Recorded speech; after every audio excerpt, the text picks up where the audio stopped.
સુરતમાં આવેલા પૂરને કારણે કાપડ ઉદ્યોગને કરોડો રૂપિયાનું નુકસાન વેઠવું પડ્યું હતું. અનેક માર્કેટોમાં પાણી ભરાતા વેપાર ઠપ્પ થઈ ગયો હતો.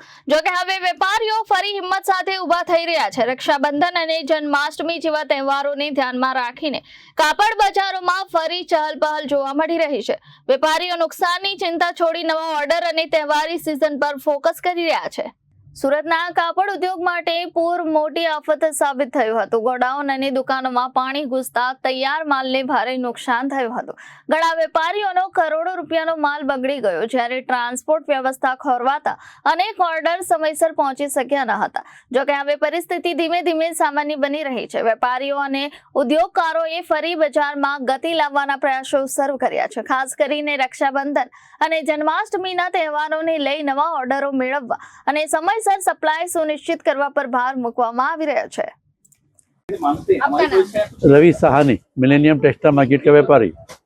जी, जिस तरह से अभी सूरत में बाढ़ का जो परिस्थिति थी, अभी व्यापारी सब फिर से खड़े हो गए, त्योहारों की तैयारी कर रहे हैं, किस तरह से सभी अब लगे त्योहारों की?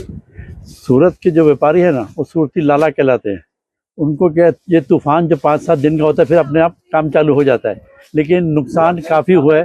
अब ये नुकसान का 10-15 दिन के बाद मालूम पड़ेगा। हमारा ट्रांसपोर्ट से माल गया हुआ है, व्यापारियों को माल गया हुआ है, सब वहाँ से रिपोर्ट आएगी तो मालूम पड़ेगा हमारा नुकसान क्या हुआ है। जैसे कि अभी त्योहार भी आने वाले हो, तो व्यापारी त्योहारों के लिए किस तरह से अभी सब तैयारी कर रहे हैं? अभी रक्षाबंधन आ रहा है, रक्षाबंधन के हिसाब से अच्छा मतलब हाई क्वालिटी हम लोगों ने तैयारी की है। साड़ी की, ड्रेस की, कुर्ती की पूरी तैयारी की हुई है हमारे पास।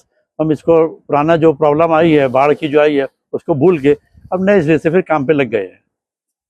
कैसे, जैसे कि बाहर का अभी ट्रांसपोर्ट चल रहा है, नहीं चल रहा है, कैसे अभी तो बाहर का एक्सपोर्ट होगा?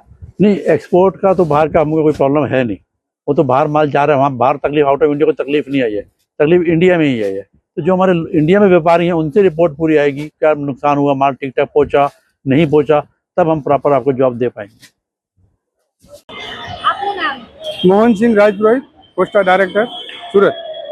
સુરતમાં જે પૂરની પરિસ્થિતિ હતી, વેપારીઓને કેટલું નુકસાન, કેવું નુકસાન થયેલું હતું?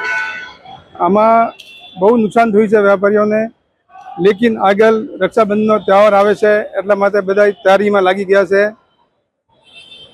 કઈ રીતે વેપારીઓ આજે ફરી જે તહેવારોને લઈને પોતાના ઉદ્યોગોને ફરી ધમધમતા કર્યા છે? જો નુકસાન જો થયું છે આને ભૂલીને આગળની કેવી રીતે વેપારમાં કેવી રીતે આગે કામ કરવું, આ માટે બધા કમર કસી ને મેદાનમાં ઉતરી ગયા છે વેપારી, અને બધા વેપારી આપણી તૈયારીમાં લાગે છે। Bureau report, Janadesh news, Surat.